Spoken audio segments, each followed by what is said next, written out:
નમસ્કાર દોસ્તો, સવાર સાંજ અને બપોરના સૌથી મોટા સમાચાર જાણવા માટે અમારી ચેનલને લાઇક, શેર અને સબસ્ક્રાઇબ કરી દેજો. વરસાદને લઈને મોટા સમાચાર સામે આવી રહ્યા છે. હવામાન નિષ્ણાત આંબાલાલ પટેલે કરી મોટી આગાહી. મધ્ય અને દક્ષિણ ગુજરાત સહિત પશ્ચિમ સૌરાષ્ટ્રમાં ધોધમાર વરસાદ થશે. ગુજરાતમાં મેઘરાજા મોટાભાગના જિલ્લામાં મન મૂકીને વરસી રહ્યા છે. હવામાન નિષ્ણાત આંબાલાલ પટેલે કેટલાક જિલ્લામાં આગામી 4 જુલાઈથી 12 જુલાઈ વચ્ચે ભારેથી અતિભારે વરસાદની આગાહી કરી છે. બીજા મોટા સમાચારને લઈને વાત કરી લઈએ તો સવારમાં આવી ખુશ ખબર. મહિનાની 1 તારીખે એલપીજી ગેસ સિલિન્ડરમાં ભાવમાં રાહત. જુલાઈમાં વહેલી સવારે ઓઇલ કંપનીઓએ મોંઘવારી થોડી રાહત આપી છે. ઓઇલ કંપનીએ ગેસ સિલિન્ડર કિંમતમાં ઘટાડો કરી સામાન્ય લોકોને રાહત આપી છે. 1 જુલાઈના રોજ કોમર્શિયલ ગેસ સિલિન્ડર કિંમતમાં 30 રૂપિયાનો ઘટાડો કરવામાં આવ્યો છે. આગાહી મુજબ પશ્ચિમ સૌરાષ્ટ્રમાં ભારેથી અતિ ભારે વરસાદ થવાની સંભાવના છે, જેમાં દ્વારકા, જામનગર, ઓખા, પોરબંદરના ભાગોમાં સામાન્યથી ભારે વરસાદની આગાહી કરવામાં આવી છે. બીજા મોટા સમાચારની વાત કરી લઈએ તો ભારે વરસાદને પગલે જૂનાગઢ જિલ્લામાં આવતીકાલે શાળાઓમાં રજા. ભારે વરસાદ થતાં જૂનાગઢ જિલ્લામાં શાળાઓમાં રજા જાહેર. માધ્યમિક અને ઉચ્ચ માધ્યમિક શાળાઓમાં આવતીકાલે રજા. શાળાના તમામ સ્ટાફને હેડક્વાર્ટર પર હાજર રહેવાની સૂચના આપવામાં આવી છે. છેલ્લા 24 કલાકમાં રાજ્યના 148 તાલુકામાં નોંધપાત્ર વરસાદ વરસ્યો છે, જેમાં સુરત જિલ્લાના પલાસાણા તાલુકા અને જૂનાગઢ જિલ્લાના માણાવદર તાલુકામાં સૌથી વધુ 8 ઇંચ વરસાદ વરસ્યો છે. ઉપરવાસના વરસાદ થવાથી ગુજરાતની જીવાદોરી સમાન સરદાર સરોવર ડેમ જળાશયમાં અત્યાર સુધીમાં કુલ સંગ્રહ શક્તિ 51.58% પાણી સંગ્રહ થયો છે. બીજા મોટા સમાચારની વાત કરી લઈએ તો ગજબ કરી રહ્યું છે સોનું. ભાવમાં આજે ફરીથી કડાકો. સસ્તું થઈ કેટલે પહોંચી ગયું ખાસ જાણો. કોમ્યુનિટી બજારમાં આજે પણ નરમાઈ જોવા મળી રહી છે. સોના ચાંદીના ગત અઠવાડિયે દબાણ જોવા મળી છે, જે આ અઠવાડિયામાં નબળાઈ સંકેત આપી રહ્યું છે. ભારતીય વાયદા મુજબ સોનું ઘટાડા સાથે જોવા મળ્યું છે. ખેડૂતને લઈને મોટા સમાચાર સામે આવી રહ્યા છે. શાકભાજીની ખેતી કરતા ખેડૂતોને મળશે પ્રતિ હેક્ટરે 20,000 રૂપિયા. જાણો શું છે સરકારી યોજના.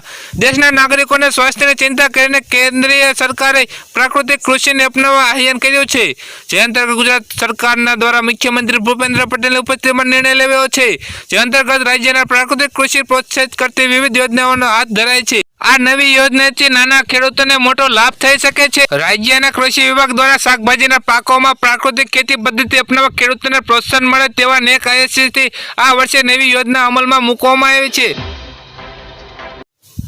વરસાદને લઈને મોટા સમાચાર સામે આવી રહ્યા છે. 4 તાલુકામાં 6 ઇંચ કરતાં વધુ વરસાદ.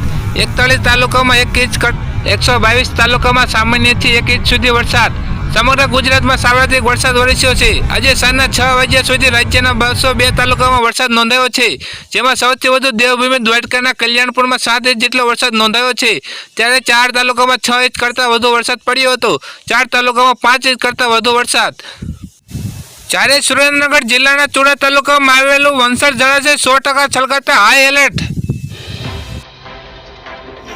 રાજકોટને લઈને મોટા સમાચાર સામે આવી રહ્યા છે. પૂરતી સંપર્ક વિહોણો બનેલા લાઠ ભીમોરા ગામે ફસાયેલા પરીક્ષાર્થીઓને વહીવટી તંત્રે બચાવ્યા. સુરત જિલ્લામાં અનેક વિસ્તારોમાં ધોધમાર વરસાદ. બારડોલીમાં 3 ઇંચ, મહુવામાં 2 થી 7 ઇંચ વરસાદ પડ્યો હતો. રમતગમતને લઈને મોટા સમાચાર સામે આવી રહ્યા છે. ઓલિમ્પિક પહેલા ખરાબ સમાચાર. નીરજ ચોપરા ઇજાને કારણે પેરિસ ડાયમંડ લીગમાંથી થયો બહાર. પેરિસ ઓલિમ્પિક શરૂ થવાના વધુ સમય બાકી નથી, પરંતુ રમતગમતના આ મહાકુંભ પહેલા જ ભારતીય રમત પ્રેમી એક ખરાબ સમાચાર મળ્યા છે. ટોક્યો ઓલિમ્પિકમાં ગોલ્ડ મેડલ જીતનાર ભાલા ફેંકનાર નીરજ ચોપરા પેરિસ ડાયમંડ લીગમાંથી બહાર થયો છે. નીરજ ચોપરા સંપૂર્ણ રીતે ફિટ નથી. રિપોર્ટ્સ અનુસાર નીરજ ચોપરાએ આ મોટો નિર્ણય લીધો છે કારણ કે તે સંપૂર્ણ રીતે ફિટ નથી. નીરજ ચોપરાએ છેલ્લા કેટલાક મહિના સુધી ઝાંખની અંદરના સ્નાયુ ઈજાથી પીડાઈ રહ્યો હતો. ગુજરાતને માથે 2 ખતરનાક સિસ્ટમ. અતિ ભારે વરસાદની આગાહી. ગુજરાત હવામાન વિભાગના વૈજ્ઞાનિક રામસર યાદવે જણાવ્યું હતું કે સુરત, દમણ અને દાદરા નગર હવેલીમાં ભારે વરસાદ પડી શકે છે. આજે રાજ્યના મોટાભાગના જિલ્લાઓમાં વરસાદની આગાહી કરવામાં આવી છે. અમદાવાદ અને ગાંધીનગરમાં પણ વરસાદની આગાહી કરવામાં આવી છે. વરસાદને લઈને મોટા સમાચાર સામે આવી રહ્યા છે. વરસાદને ધ્યાનમાં રાખીને હવામાન વિભાગ દ્વારા યલો એલર્ટ જાહેર કરી દેવામાં આવ્યો છે. જિલ્લાઓમાં ભારે વરસાદ વરસી શકે છે. તમામ જિલ્લાઓમાં ગાજવીજ પણ આગાહી કરવામાં આવી છે. આ સાથે દ્વારકા, પોરબંદર, જૂનાગઢ, રાજકોટ, ભરૂચ, સુરત, તાપી, નવસારી, ડાંગમાં યલો એલર્ટ આપી દેવામાં આવ્યો છે. એ પ્રમાણે મંગળવારે સુરત, તાપી, નવસારી, ડાંગ, વલસાડ, દમણ, દાદરાનગરમાં યલો એલર્ટ આપવામાં આવ્યો છે. બીજી બાજુ વાત કરી લઈએ તો બુધવારની 3જી તારીખે સુરત, તાપી, નવસારી, ડાંગ, વલસાડ, દમણ, દાદરાનગરમાં યલો એલર્ટ પણ આપવામાં આવ્યો છે. બીજા મોટા સમાચારને લઈને વાત કરી લે તો વીજ પરિવહન મજબૂત કરવા જેટકો રૂપિયા 1 લાખનું રોકાણ કરશે. 10 વર્ષની રોકાણ યોજના હેઠળ 1000 નવા સબસ્ટેશન ઉમેર્યા છે. બીજા મોટા સમાચારને લઈને વાત કરી લઈએ તો દેવભૂમિ દ્વારકામાં આપ ફાટ્યું. 8 ઇંચ સુધી વરસાદ. 10 વાગ્યા સુધીમાં ખંભાળી અને દ્વારકામાં તાલુકામાં 8 ઇંચ સુધીનો ધોધમાર વરસાદ વરસી ગયો છે. આ પૂર્વ શનિવારે પણ દ્વારકા અને ખંભાળિયામાં વરસાદી ઝાપટા વરસ્યા હતા. આ સિવાય 10:30 વાગ્યાથી ખંભાળિયા તાલુકામાં હળવા ઝાપટા વરસી રહ્યા છે. ખંભાળિયામાં ધોધમાર 8 ઇંચ વરસાદથી શરૂ. બીજા મોટા સમાચારને લઈને વાત કરી લઈએ તો રાજકોટનો આજી ડેમ પૂર્ણ સપાટી ભરાયો. એક દરવાજો ખોલતા નદી વિસ્તારમાં અવર જવર કરવાની મનાઈ કરવામાં આવી છે.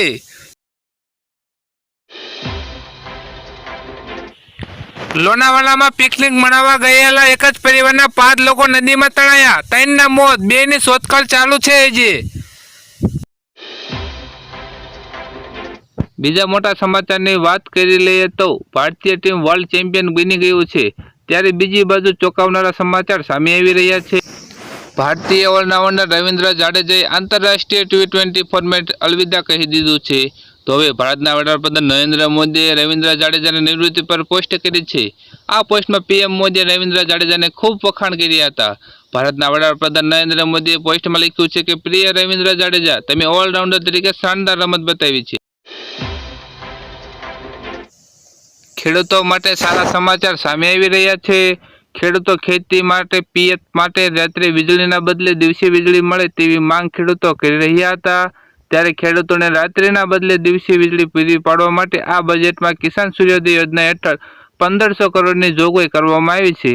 ખેડૂતોને છેલ્લા ઘણા વર્ષોથી માંગણી હતી કે તેઓ રાતના બદલે દિવસે વીજળી આપવામાં આવે. આ માંગણી આ વર્ષે સંતોષાય તેવું હવે લાગી રહ્યું છે.